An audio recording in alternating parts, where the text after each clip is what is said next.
So welcome back to the Bootroom Podcast. Now today we have a really special guest, Alexei Rojas. Welcome aboard. Thank you for having me, Jamie. No worries. And Harry, it's great to be here. Absolutely. Absolutely. Harry, man, welcome. Yeah, another episode, isn't it? We've done a few shows this week, so it's been really, really good. But Alexei, well, welcome to the show again. So do you want to start with telling us about your early days growing up? Because I think you are an Arsenal fan, if I'm right? Well, in fact, I started off being a Chelsea fan. Oh. So when I first started playing football, I was 4 or 5 years old. And within a space of a couple of months, I said, I want to be a goalkeeper, because they would spin us around in all of the different positions. And whenever I was in goal, I loved it. I loved the leadership, the responsibility. And also I was good. I was much better than the other kids in goal. So I naturally stayed in goal. And my first goalkeeping idol was Petr Cech, back at Chelsea with the scrum hat. So I used to watch a lot of Chelsea because I liked watching Petr Cech. And up until I was at Arsenal, I was always a Chelsea fan. Okay. I'll tell you a funny anecdote on that. I used to have a little glove bag, probably about this big, where I'd keep my gloves, my shin pads, and my socks. I'd take it around with me everywhere. It was a blue Chelsea bag. And at Arsenal, only up until last season, I still had the same bag. I just had the Chelsea badge covered up with tape. until the first time I went on tour with the first team, they said, nah, you can't have this anymore. And they gave me the same thing, but an Arsenal one instead. Okay. So it's like a good memo that you had for Chelsea. Okay, fair enough. So obviously, what was it like growing up? Obviously, your dad wasn't a massive football fan at first, but then obviously, did you sort of want to be a keeper and getting into the career sort of help him as obviously you got older? Did he get more involved? Yeah, definitely, because my dad, he was never a footballer when he was younger. Obviously, he played like all young boys play football, but he never had a huge interest in it, nor did he watch it that much. But as I was growing up, and obviously he saw the interest that I had in it, the interest that my brother also had in football, he started to get more involved, because obviously he'd go out to the park with us, he'd go and train with us, he would watch more matches on the TV. And as my interest has grown in football over the years, so has his, massively, because we've been on a journey together. He's always been by my side. He's been fundamental to me getting to where I am today, because he's always supported me by taking me to training, giving me advice, supported me by buying me kit, gloves, boots. So he's been fundamental, and I'm so grateful for everything that he's done for me. And now he's my agent as well, so it's great having him as my agent. He's always got my best interests at heart, and my dad's my best friend.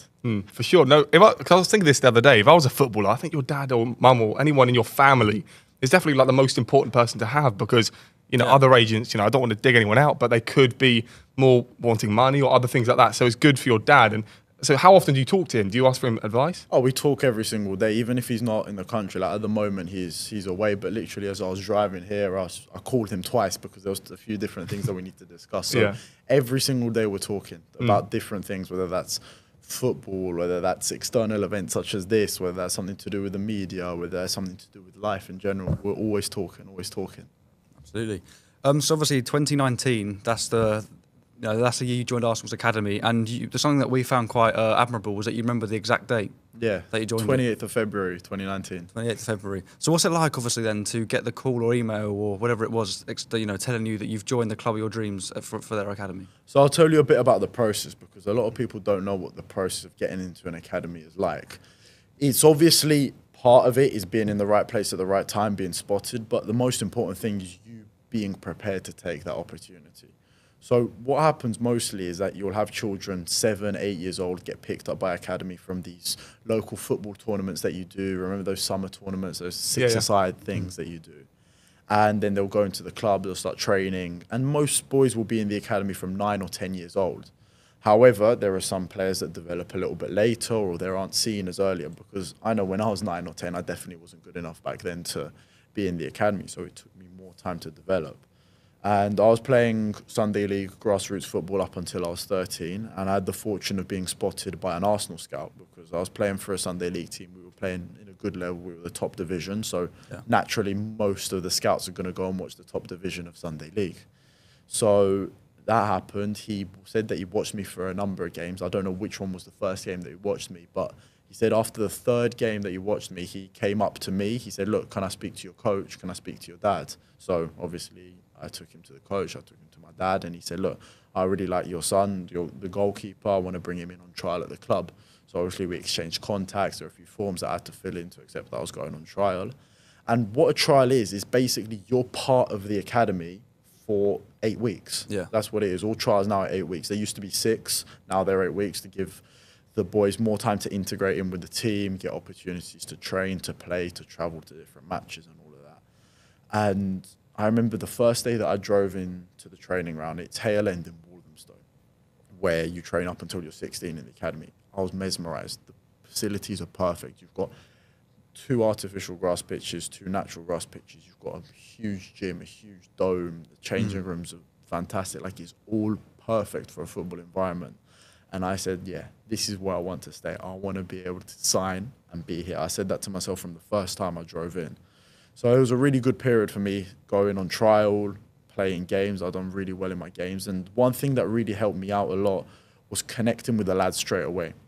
Not being shy and staying away in the corner because I didn't know anybody else, but going in and interacting, learning everybody's name. Okay, what do you like? What school do you go to? What's your background? Yeah. And actually feeling like you're part of a team, because if they like you, they're going to want to help you. And obviously I need my help, need them to help me as a goalkeeper, and I'm going to be able to help them. So it's a two-way relationship for us to be better teammates. And obviously I was forming relationships hoping that they would also be my future teammates. And after 5 weeks, my mother at the time, she was the one that had been taking me to Arsenal because my dad was away. He used to travel a lot to Colombia when I was younger for work reasons. He still does quite a lot, but he uses me going out with the national team as an excuse to also come out with me a lot of the time.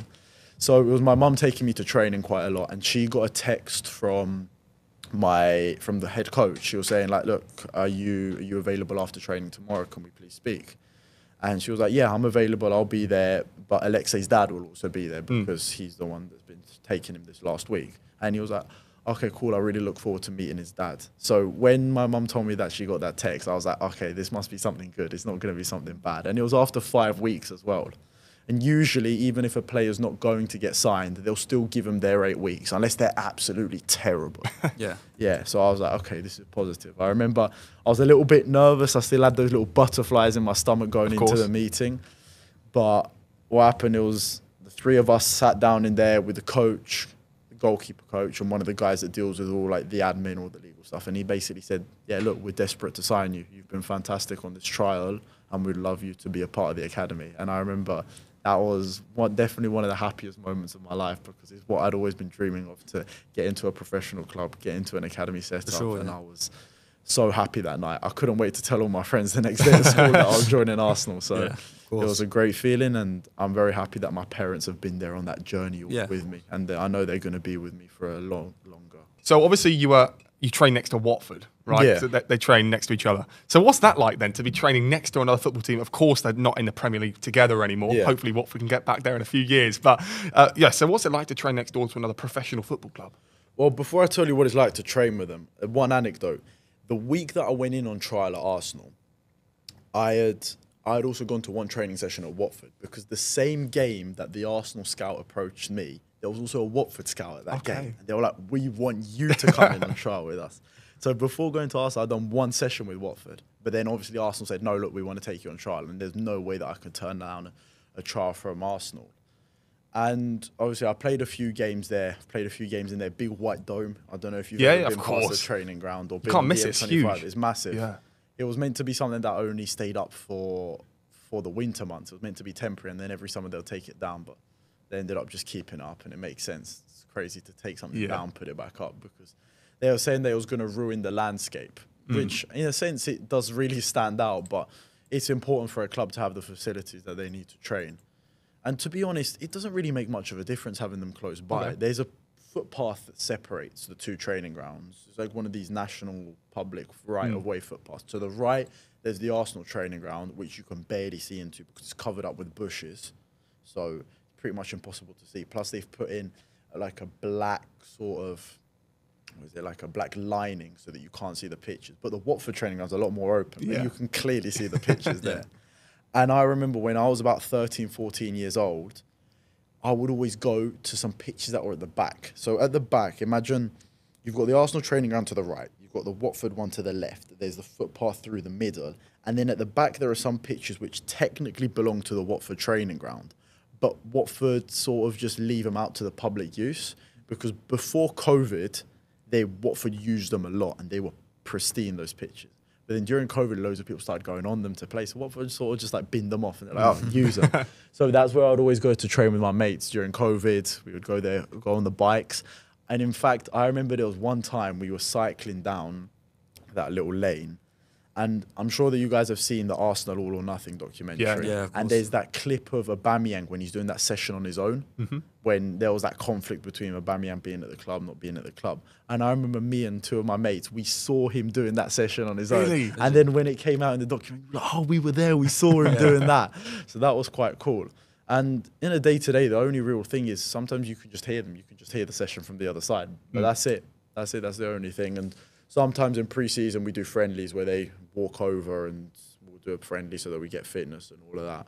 That's cool. So we'll go back to Bootroom Wood then. So obviously you've been there, you were there since the age of 5. Was that your first insight away from grassroots then into Bootroom Wood? What do you mean, like what? So Bootroom Wood Football Club? Yeah, Bootroom Wood, yeah. Yeah, so Bootroom Wood was the first football team that I started playing for. I was playing there from 5. I lived in Bootroom Wood until I was 7. Pretty much since I was a baby. I was born in Basildon, Essex, but I only lived there for the first 3 months of my life, so I don't remember any of that. So yeah, I remember living in Bootroom Wood until I was 7, and there was a park about 10 minutes from our house where I would just go and we'd play. We would have, every weekend we would have matches where I think we'd had 4 20-minute matches and you would just rotate around the teams. And that was when I fell in love with goalkeeping, where we would all play in the different positions and trying out being a striker, a defender, a goalkeeper. And I remember I really made my mind up one day where it was somebody else's turn to go in goal. They really wanted to go in goal, and I didn't get the chance to go in. And we ended up losing the game 2-0. And after the game, I remember I was crying that we lost and saying to my dad, if I was in goal, we would have won the game. As you do, though. And after that, I was like, no, I definitely want to be a goalkeeper. And I said to my dad, no, look, I want to play in goal. I want to play in goal. So when we did end up moving to St Albans, which is where I live now, which was when I was 7 years old, and I was looking to join a team, I straight away came in, look, I'm going to be a goalkeeper. Just a goalkeeper. I don't want to play out on pitch. That's going to be me. I think it's great, though, obviously, growing up, that you have your heart set on one position. Yeah. Because people always think, I want to be a striker. Oh, no, I want to be a defender. So, obviously, you had your heart set on being a keeper, and then that was rewarded when you won, you were runner-up in the FA Youth Cup in 2020, playing for Arsenal under-21. So, what's that like to obviously be part of that experience where you were runner-up in for that age group, a really big tournament? Yeah, it was massive. The Youth Cup's the biggest competition for under-18 football here in England. So it's something that you dream of playing in as a kid and something that is amazing to be involved at. Because at that age, when you're 16, 17 years old, to go and be at these massive stadiums that you see in the Premier League, that's the best thing about it. Yeah. Throughout the journey, we had the chance to be at Vicarage Road, the Watford Stadium, St James's Park, up in Newcastle, and then we were at the Emirates 3 times in a row. Wow. It's amazing. Like, you step in, you're in the changing room where the first team players are in. You walk through the same tunnel. You go out onto the same pitch. You have fans around you. And obviously it's not the same atmosphere as a first team game, but being in a stadium is such a surreal feeling. And it's something that nobody can take away from you. Obviously now it's something that I've become a lot more accustomed to. But back then you don't get that opportunity a lot. So it's something really unique and something that you have to cherish. So when you were in the youth teams then, under 21s, under 20s, you looked up to players like Ramsdale, Saka, these sorts of players that obviously a lot of us do also look up to. So when you're training just a few teams away from them, what does it feel like? Do you train with them at the same time? Obviously not on the same pitches. Yeah, so back when I was in the under-18s, the under-21s, yeah, we're all in the same training ground. So the way it works with Arsenal, from under-9s until 16s, you're at Hale End in Walthamstow. Then, obviously, once you finish under-16s, that's when you finish year 11 here in England. So then, if you get offered another contract by the club, which is a scholarship, which is similar to what you guys are doing here, it's like an apprenticeship technically. You end up going to London Colney and you're there full time. So you train in the mornings and then in the afternoons you study. And everybody's there. So you guys all eat in the same restaurant. It's the same building. Obviously the pitches are separate, but you see these first team guys around. Wow. And literally the first couple of weeks when you're at the training, you're like, you're mesmerized. It's like, wow, like, that's Bukayo Saka. That's Rams. That's Odegaard. It's like, wow. Did they talk to you during that time? Yeah, I mean, they say hello. They're all good people. Like, they all say hello. And whenever you do go up to train with them as a young lad, they'll always look after you and they'll give you tips. They'll give you advice. So being so close to it definitely inspires you to be there. And seeing that there are players that come through the academy, like you look at Bukayo, now looking at Miles and Ethan that are doing it, you see that it is a reality. It is possible to do that. If you're good enough, if you put in the effort, you have the right mentality, the opportunity will be there, because Arsenal's a club that loves giving opportunity to youth players, and it's always been famous for producing top talents. So being in that environment every single day, it just inspires you, motivates you to keep going. And then when you finally are in that environment, you realize one thing. I'll tell you one thing about football is that footballers are just normal people that are good at football. People think that footballers are different, that we have a completely different lifestyle, we don't do normal things. But footballers are people that do the same thing. They go out for dinner, they go out to watch movies, they go out for walks. They do the same thing that everybody else does, just that they obviously have a lot of money if they're top players, so they have a nice lifestyle, and that they're good at football. But that's it. Yeah. Obviously, you speak about motivation and being determined and, you know, putting the effort in. And your effort was rewarded when you were named on the bench for the 5-1 win over Bolton in the Carabao Cup. So what's it like to obviously be part of the first team changing room and knowing that if something happened, that you could be brought on in an actual Carabao Cup game for for a Premier League side like Arsenal? Yeah, first of all, it was a surreal experience to be part of the match they scored for the first time, because that's what you dream of as a kid. And being so close to going out onto the pitch is something that no one can take away from you. Your professional debut at a club like Arsenal is something so special. And knowing that you also have the trust to be there by the manager, that's a big thing. Knowing that you have the level, it gives you a lot of confidence as a player, and it only motivates me to keep going more and more, knowing that I'm so close that when the opportunity does present itself, I'm going to be ready to maximise it. So how did you actually get called up? And also, can you talk to us about the process? Because I know, speaking about Watford, Ben Foster, who vlogged the games. So how far in advance did you get told, and what did you do before the game? All right, so you get told the squad officially the day before a game. So they'll send out, look, this is the squad for tomorrow. This is the logistics. Let's say if it's an evening game and we're at home, we'll meet at the stadium at about lunchtime. We'll go to the hotel, have lunch, and then stay in the afternoon at the hotel. If it's an away game, we'll obviously travel the day before the game.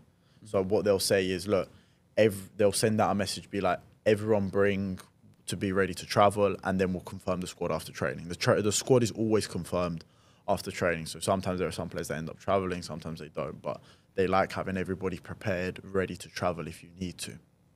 And if it's a game at home, which is in the morning, say 12 o'clock or 3 o'clock, usually you meet at the hotel at about 8 p.m, have dinner and stay the night there. So yeah, you get told, and then obviously you have all the prep, and yeah, it's quite a simple process. I mean, to me, it doesn't seem like anything crazy. To us, it's crazy. Yeah. But to give you an insight into, let's say, what a typical match day is like. Let's say an evening game like that Bolton game. I think it was 7:45 kickoff. So look, we'd meet at the Emirates at 12 o'clock. Some people would drive there. Some people would get a taxi, and we get on the bus, go to the hotel, which is 10 minutes away from the stadium.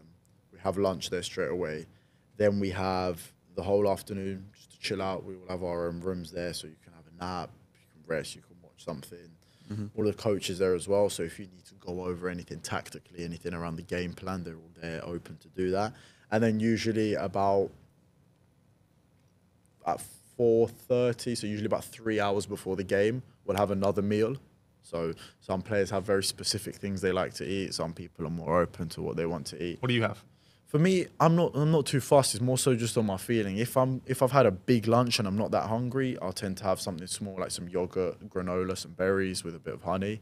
If I'm feeling a bit hungry, then I have some pasta with salmon. I always like to keep it quite light before a game. I don't want to be feeling really full, because most of all of the nutrition, all the carb loading, I've done it in the few meals leading up to that, not so much just a few hours before the game. And then we'll have a meeting before we go out, meeting going over whether that's set pieces, whether that's any final details. However, most of the work and all the information's already been transmitted in the days leading up to the game, where we'll have meetings where we analyse the opposition, what they do in attack, so how we need to defend against them, what threats they may have, and then also what we're going to do in attack, so how they defend and what opportunities we're going to have to exploit them, what weaknesses they might have. So usually on the match day, it's just the final touches of, right, okay, look, this player might be playing, this is how we need to go up against him. And in the changing room, once you get the lineup, it's any final details in terms of personnel, who's going to mark who, and all of those things. So we've spoken a lot about your club, and now we're moving on to the international career, which is what we were quite excited to get onto. Yeah. So the first thing I want to sort of clear up is you could represent England, Colombia, or Russia. So what was the process like of choosing which one of the three to go for? Well, I'll be honest, I've always had my heart set on Colombia. I've always wanted to represent Colombia, had that from a young age. I feel very Colombian at heart because of the upbringing that I've had with my father at home, the culture, the food, the music as well. So it wasn't a difficult decision for me, but obviously having the opportunity to be part of all three national teams, I couldn't say no to having the opportunity to go with each national team. So yeah, I was with England at under 15s level, Russia under 16s, and then I've been with Colombia since under 17s level. Okay. And it's been really good having those opportunities to experience different footballing cultures, see how things are done in different countries. Yeah. And now that I go over to Colombia a lot, the best thing is that I can take what we have here from English and European football, which is the discipline, the tactical side of things, having a very structured game, and take it over there and add to what we have in Colombia, which is a very free-flowing, dynamic game with a lot of personality, a lot of flair. So I'm able to combine the best of both worlds. And there's a lot of us players in the Colombian national team that now play here in Europe as well. So we're able to see what different footballing cultures are like. Yeah, of course. How different is Russian football? Because I know you weren't there for ages, but could you give us an insight as to what it's like to be there? And then secondly, what is the football like as a whole? Well, look, the Russian culture is quite a serious culture. It's a very serious culture where everyone's head-on focused. There's not that much joking about. Okay. Everyone needs to do their own thing and be locked in. So that's something about the culture. And then footballing wise, it's like, look, football doesn't change that much from place to place. Obviously, like I said, there are small things that change in terms of playing style.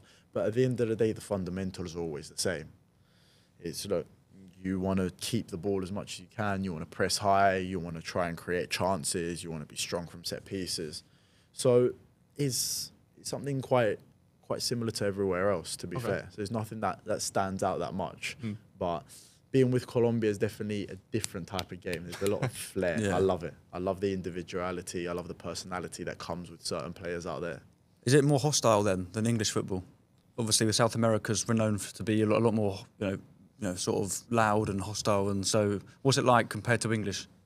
It can be. It depends how you look at it. I think it's a different culture where in Colombia, people are very, and South America in general, people are very, very close to the clubs that they are fans of. And also, I obviously haven't had the opportunity to represent a club out there, but with the national teams, people are very united when it comes to their national teams. Yeah. I think it's very different from here in England. For example, here in England, when there'll be a match, obviously people will be quite aware of it, but like the country will still go on as normal. You know, you wouldn't be able to tell. But whereas in Colombia, when Colombia's playing, it's like the whole country is watching the game. Yeah. You'll go out, the streets they're either empty or all the bars and restaurants are full because everyone's watching the game. And the whole day of the game is leading up to it. Everyone's talking about it. Everyone goes to work with their Colombia shirt, everything like that. It's like, it's normal. It's part of it. It's embedded into the culture. It's in our blood. So you played against Peru in your first cap. Could you talk to us about the whole experience of that, to be called up for one and then to play against Peru as well? Because obviously there's a bit of a South American rivalry going on. Yeah, so that was my first game with the under-20s. Prior to that, I'd made my debut with the 17s. I don't think you can find it online, but it was against Paraguay. That was when I made my debut. And I tell you, that's one of the best feelings that I've ever had. I always say it. One of the best feelings in the world for me is stepping out and singing the national anthem in front of your own people. It's amazing. You get goosebumps, and I'm even getting goosebumps now thinking of it. It's something that you dream of as a young child, to be able to step out, sing the national anthem, and represent your own country. You know, you're there, 11 of you on the pitch. You're there representing 50 million people in one country. It's something so unique. And then being able to go out, wear the shirt, and just leave it all out onto the pitch. Leave it all out onto the pitch. Us Colombians were always warriors. We do absolutely everything to win. And we have a lot of passion when we go out to represent our country. As you should. Yeah, for sure. But I always see it as an opportunity, because people ask me a lot, don't you get nervous? Of course there's nervousness. You need nervousness in games like that, because if you didn't have nervousness, it showed that you wouldn't care. Because this might be a little bit scientific for people, but nowadays that we don't have to fight against tigers, we don't have to fight for our own lives. we don't have situations where our lives are under threat, but things that really matter to us now evoke the same emotion. So that's what we have adrenaline release. That's where we still have that fight or flight response, which is what, for me, where I'm a footballer, that's what I get when I play a football match. You start to create adrenaline. It's almost like you're fighting for your life in that moment biologically, because that's what our bodies are programmed to do. So that's why you get the nervous energy. But it's important to be there because that releases the right hormones. It releases everything. You get yourself into flow state so that you can go out and perform as best as you can. And it's about being able to use that nervous energy and turn it into positive energy for yourself. But know that, right, okay, this is a good feeling. I'm going to use this, and there's a huge opportunity out in front of me to show all of the work that I do every single day in training, all of the matches that I've played across the years, and go out and showcase it to millions of people. Absolutely. So obviously not long after that, you then called up for the Under-20 championship for Colombia. You didn't feature in the tournament, but the squad came third. So what's it like to obviously represent your country and obviously officially get bronze medal sort of thing? So obviously third place in a big tournament for you. No, it was massive to be called up to my first major tournament for the Under-20s, because that's what you always dream of, to represent your country at a major tournament. And also the fact that I was with the Under-20s, I was only 17 at the time, so I was the youngest player in the squad. Was a real honour to be part of it, to live the experience, and knowing that that experience was also in preparation for the next tournament, which I just played a couple of months ago. And having it in our home country, where the stadiums were always full with our own people, just a sea of yellow around the pitch, is something so unique. Something so unique, being able to represent your country in front of your own people and see the joy that you bring to them when you score a goal, when you win a match, seeing all of the support behind you. It really inspires you to go out onto the pitch and do absolutely everything for them, to do everything to leave it on the pitch. How close were you then to getting that game? Did the manager keep the team quite similar throughout the tournament? He did keep it quite similar. I thought that there may have been an opportunity in the final game now that the game didn't really mean anything because we were going to finish third either way, but he decided to stick with that, and you always have to respect the manager's decision. But the most important thing is that you're ready to come on when you do get given the opportunity. Is that hard to take, that the manager doesn't want to give you the game? I think it can be hard to take if you don't prepare yourself well mentally, but if you focus on the factors that you can and can't control, then it's easier to take, because at the end of the day, you can't control what the manager chooses. And it's a reality that you have to live with as a footballer. You're not always going to be able to play every single game as much as you want to, and as much as you may think that you deserve to play it. At the end of the day, the manager's another person. They have their own opinions. There's a coaching staff behind it, and you always have to respect that because their decision is final. And the most important thing that you can control is your own preparation. And when you do get given that opportunity, is to maximise it. For the manager to be like, no, look, wow, he absolutely smashed it when he took that opportunity. He has to stay in the team. Say if you were given the chance then to obviously make an appearance, do you think you were definitely prepared to go out there and smash it then? Of course. Yeah. Of course. Definitely. You have to be ready. Well, you have to be, of course, yeah. Do you want to speak about the Under-20 World Cup then? Because obviously you were benched for those games, but Italy, Israel, Japan, Senegal, Slovakia. I mean, some of those teams are really, really big. Yeah. So what was that like? Oh, it was really cool to be part of World Cup. What's the most unique thing about the World Cup is the logistical side of it. Everything's so well organised. FIFA organises everything so well, where all the flights are sorted well, you know, the bus transfers, the hotels. All you have to think about is just the football side of it. That's what you have to think about. Logistically, it's excellent. Obviously, it's so different to play against teams from all over the world, because it's very different playing against an African team like Senegal compared to playing a South American team like Peru or Argentina, and then to be able to play a team from Asia, Japan. You get to experience things that this is what you do on FIFA when you're a young kid. This is what you see on TV, and it's like you don't realize that you're living your dream until after it happens, and you're able to zone out and look at it from a neutral perspective and be like, wow, look, this is what I've always dreamed of. I'm on the right path, and I just have to keep going. That's the biggest thing. Whenever I achieve things like that, whenever I'm in those scenarios, it motivates me because I want to go and do that at senior level and then do it year after year after year after year. But when you're playing against these teams and, you know, behind the scenes, what goes on? Do you talk to the players, or do you just sort of finish the game and then go home and chill? What, you mean players from the other teams? Yeah, from like Senegal and Israel. And these No. I mean, if there's common languages, there might be a few words exchanged on the pitch, but they may not always be the best of words.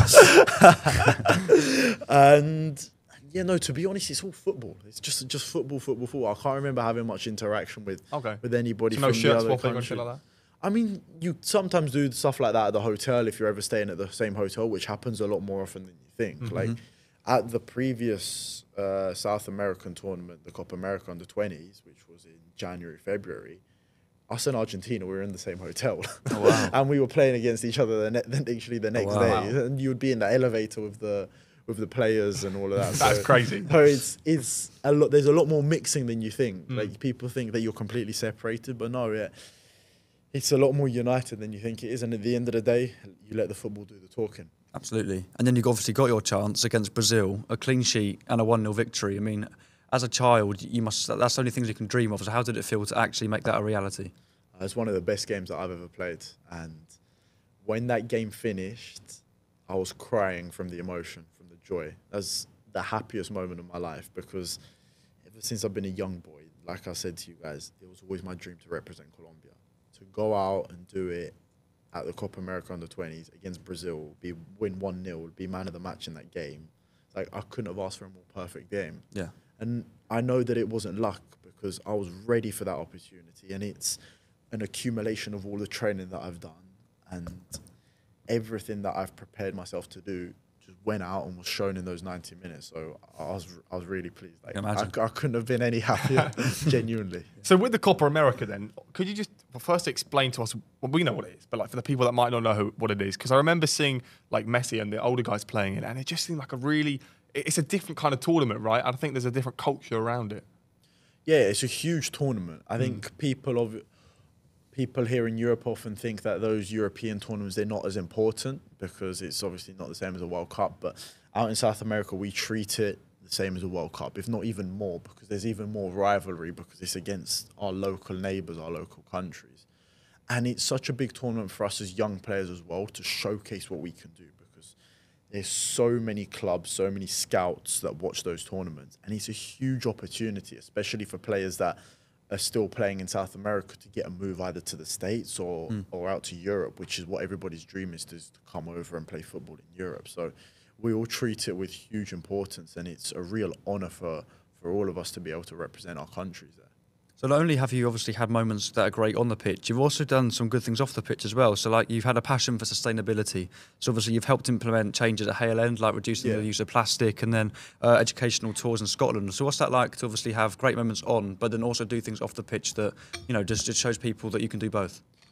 Yeah, look, I don't want to be remembered as just a footballer. I'm much more than a footballer. I'm a person at heart. And like I was saying, us footballers, we're still normal people. And people think that our identities are just completely surrounded by football. But in reality, we have a lot more to bring. And with me being a footballer, I have a huge platform. I have a huge opportunity to really use that platform to drive positive social change. And for me, I'm really passionate about sustainability. My mum's worked in the renewable energy sector for a number of years now. So when she started working in that, she really educated me about the importance of sustainability. I went away and done some of my own research, and I understood that it was a really crucial topic that we all have to think about, and it's each and every one of us contributes to it. Yeah. So ever since I was at Arsenal, I noticed, right, okay, there are some things that we can do better here at the training ground. So I said, look, let's improve them. And I really stepped in, I voiced my opinions, and I was fortunate enough that they listened to me and that they backed me with it. And now I do a lot of work quite consistently around sustainability. Just this week, in fact, I was at a secondary school where I'd done a sustainability workshop with some of the students. Then we went out onto the football pitch. We played a match, done a little training session. And that's what I love doing. I love connecting with people, seeing the smiles on their faces and educating the younger generation. Because at the end of the day, we're going to be the ones that live the effects of climate change. And we're at the same time also the ones that are going to be able to change that in the future to help those effects be as minimal as possible. Yeah, because it's obviously our kids and grandkids that are going to feel the consequences if we don't do something now, isn't it? So it's a responsibility that all of us have. And I feel that football and sport in general has a responsibility because, first of all, we have a huge impact on the environment because of all the travel, of all of the new kits that are used, all the waste. Also, you've got to think about all of the fans, all of the logistical side of sport, which makes up huge number of the population. Because if you think about it, the majority of people are all football fans. They all go watch matches at the stadium, they watch matches on TV, they go to the pub, they go to a restaurant to go and watch a match. So each and every one of us has a part to play. And what I feel with football, because football is the biggest sport in the world and we have such a huge platform, such a huge following, is that if we can really maximize what we have as a sport to influence fans, to influence each and every one of us around the world, around the country, to do what they can to be more sustainable, we're going to see huge change. And I say that because people feel so closely connected to their football clubs. People feel like it's their own family. It's that oftentimes people even refer to players as their own children, as their nephews, you know? And with people being so connected to clubs, you often see people do things that they wouldn't normally do, where you see a player get a new pair of boots, you want the same pair of boots. You see a player promoting a certain product, you want to buy that product because they're your idols, they're your fans, you feel closely connected to the club. So if we can do the same thing with sustainability, I know that the effects are going to be huge and we're on the right path to continue doing it, but we need more backing from everybody within the sport and then everybody outside the sport to also be on the same page and make the world a more sustainable place. So what you do in terms of sustainability, what could, I suppose like us, and what would you like, if you had it in an ideal way and you could change things, what would you change? Yeah, look, it's a combination of everything. We can't think that it's just about each and every one of us are going to make a difference. It has to be a combination of top-down approaches from big organizations, from the governments, from big companies, as well as an effort from each and every one of us normal people. So what I urge normal people to do is, look, think about what you can do in a day-to-day life to be more sustainable. First of all, think about, right, look, I've got my water bottle here. Do I need to have a plastic water bottle, which I buy a new one every single day? No, look, the water here in England is good. That's like all of us in here, to be fair. We should do better, lads. Yeah, fill it up at a water fountain or have one of those big coolers, and then that way you don't use as much waste. Mm-hmm. If you are having to use a plastic water bottle or anything else plastic, okay, let's recycle it or see how we can reuse it in another way. Do I always have to drive everywhere? No, maybe I could take public transport, maybe I could walk, maybe I could cycle. If I'm going to buy a next car, okay, maybe it could be an electric car. Do I need to buy that new product there? Is it actually something that I need? Do I need those clothes? Yeah. Do I need to always be buying new stuff? No, you don't. And also, right, let's say something doesn't work anymore. Instead of just throwing it away, think, okay, is there any way that I can repurpose it? Can I get it fixed? If not, let me make sure that I go and dispose of it in the right way. Because you go to these household recycling centers that they usually have in every area of the country, you can pretty much recycle anything. And they end up either recycling things to make new things, they repurpose it, they use it in some way so that it doesn't just go to waste. And a big thing that I'm quite passionate for is, instead of throwing away kit, throwing away shoes, football boots, gloves, give it away. Because here in England, we're so accustomed to, when something doesn't fit us, when something's a little bit broken or we don't like it, just get rid of it. No. There's so many people here in the UK and all around the world that don't have those things. They don't have shoes. They don't have football boots. They don't have kit. They don't have clothes to wear. And not only would this be something that helps solve a sustainability issue, where instead of throwing away so many things into landfill, we're giving it away to other people, it also inspires others. Maybe someone's a young child who has a dream to be a footballer and he doesn't have a pair of football boots, but he gets gifted a pair of football boots, he gets gifted a football kit, and that all of a sudden inspires him. And maybe he goes on to be a top footballer and he takes his family out of poverty. It's little stories like that that can really make a change. And for me, whenever I go out to Colombia, I've got a really good friend here in England who's half Colombian, half English. He's got a charity called Charity Boots who collect football boots. What, Neil? Neil Smith, yeah. I work with him, yeah. Yeah, collects football boots from all different clubs, professional clubs, grassroots, Sunday league. I always take a huge bag with me of football boots. Take it away there. Whenever we have a day off out there, boom, I go out to a local pitch, go give it away. And the smiles you see on those faces, it changes your mood. It must make you feel so much better. It enlightens you. It enlightens you. And we're solving two things. We're killing two birds with one stone. We're making a huge social impact in a positive way. And we're also being a lot more sustainable. Absolutely. So obviously back onto the subject of football then. Obviously, as a footballer, it's important to stay to not get complacent and one step at a time. But do you have any sort of goals that you want to achieve by the end of this year or the beginning of next? Yeah, I definitely want to go and start playing professionally on a regular basis, whether that's at another club, whether I go out on loan. That's something that I definitely want to do. Yeah. To continue playing more games with the under-20 national team with Colombia, go and play the World Cup, have a really, really strong World Cup. And every day just aim for consistent improvement, step by step. It's all about consistency in the game and in life in general. Anyone can do it for a week, a month, a year. But the elite people, not just athletes, but elite people that are successful in life, they can do it year after year after year after year, regardless of how they're feeling, which is a combination of discipline, sacrifice, emotional control, and most importantly, consistency. Yeah. So can we talk about the new thing that you did with Arsenal? Yeah, of course. Yeah, okay. So obviously you signed a new contract with Arsenal for next season with the ambition to go into the first team from next season. So within these last few months, like Harry was saying, so what are you going to be doing within these next few months, the last few games of the season, to maybe get on the bench and, you know, maybe enter in a few games? Well, I'll be honest, there's no secrets to it. It's just about preparing myself as well as I can, making sure that all of the controllable factors for me, which are everything I do in the gym, everything I do with my nutrition, my recovery, my sleep, the way I apply myself in training every day, how I prepare my mind to go to the training ground every day, are at 100%. And then the rest take care of itself.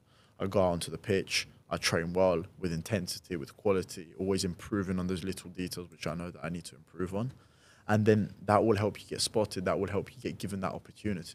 So was it like at Arsenal then? Obviously, you have been with the first team quite predominantly. Arteta, the coaches, do they...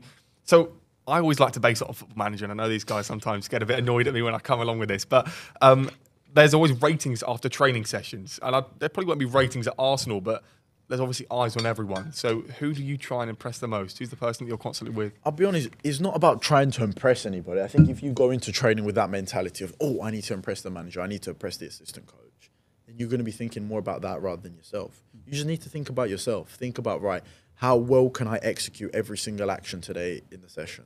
How well can I position myself? As me as a goalkeeper, right, how many saves can I make? How many crosses can I come for?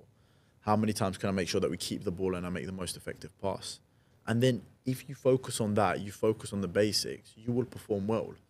But if you're constantly worried about other people's opinion, then that's going to take your mind off of what actually matters. Is that something that's ever bothered you then? Have you ever at any point thought of what other people are going to think, or have you always just kept to yourself? Of course, yeah. No, when I was younger, I used to be quite worried about, what's the coach going to think? What's the perception going to be?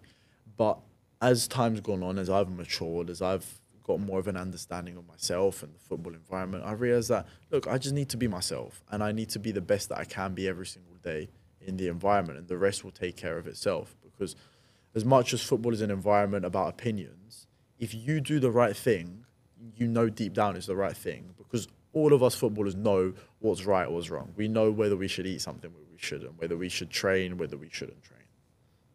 If you do the right things, then you'll get positive outcomes because of it. So what do you admire in terms of the players in the squad and also the manager as well? I'm quite keen to learn a bit more about Arteta and his persona, because he's definitely a different manager compared to a lot of the other ones in the league, a bit more expressive. So what's he like as a person? He's a very direct person where he's very clear in what he wants from us, from each and every one of us in every single phase of the game. Very serious, very head-on, very disciplined. Yeah. And I think that's important as a manager. You need to be very, very direct with your players. The players need to have clarity in what they need. And at the same time, you need to buy into what the manager's doing. You also need to earn the trust from the manager by you performing well.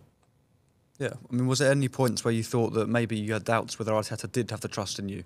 Or do you think naming you as a substitute for look, Carabao? there's always doubts. You always have those doubts in your mind, whether you actually materialise any of those things or not. But that passes all the time, whether you have a bad training session, you make a mistake.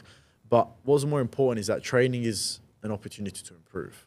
And if you have a good relationship with failure, knowing that failure is a part of the process, then you're not going to be scared to make mistakes. And you know, as long as you learn from those mistakes, then they're going to help you in the long run.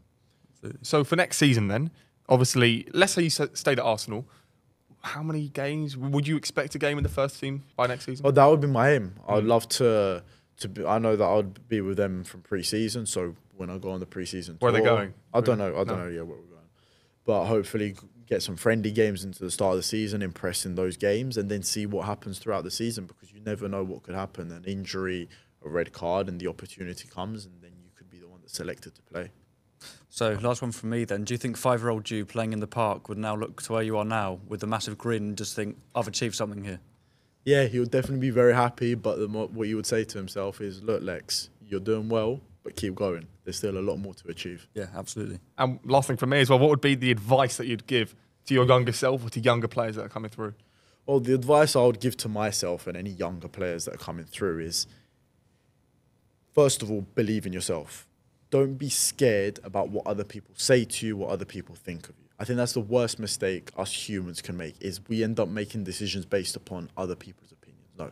If it's in your gut, if it's in your mind, do it. You have to have a strong character. Secondly, if you have a passion for something and you want to make it your life, work hard at it. Every single day think, right, what can I do to get better? What can I do to gain an edge? And do it. Because a lot of us know what to do, but they're not willing to do it. And then thirdly, stay committed, work hard, stay consistent. All right? Do it one day, do it again, and do it again, and do it again, and do it again. And make sure that what you do it with a smile on your face. You have to enjoy. And if it ever gets tough in any moments, think back to when you were a child and that was your objective. This was your passion. And just remember that the reason you started doing it was because you loved it, because you done it with joy. That was the reason why, for me, I started playing football. That's the thing I always think about before matches. If I'm ever feeling nervous, if I'm feeling anxious, I feel like there's a lot of expectation. I think, why did I start this? I started it because I love the game. And that always puts a smile on my face, and it helps me be in the right frame of mind to go out and perform and not have any pressure on myself. I'll go out and I'm going to enjoy it, just like when I was a 5-year-old. Well, Alexei, thank you very much for coming on. We always end it on the podcast with a handshake, so thank you very much for coming on. Thank you very much. Yeah, thank you, Jamie. And if you just want to go across the table, it's always a hard one. Thank you very much. We really appreciate it. My pleasure. It's been a great podcast and a great conversation with all of you guys. Thank you very much.